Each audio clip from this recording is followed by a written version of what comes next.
Mari kita mengenal nombor 1 hingga 5. Nombor 1, 1.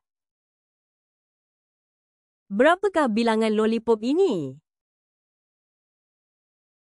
Mari belajar cara untuk menulis nombor 1. Cara untuk menulis nombor 1 adalah dari atas turun ke bawah. Nombor 2, 2. Berapakah bilangan kereta ini?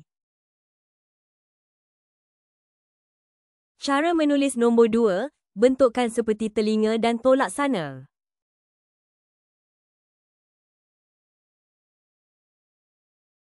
Nombor 3, 3. Berapakah bilangan gula-gula ini?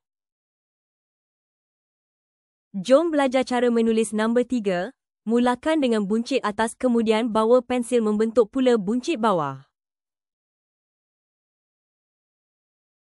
Nombor 4, 4. Berapakah bilangan belon ini? Cuba kira. Jom tulis nombor 4, turun ke bawah tolak sana, dari atas turun ke bawah nombor 4.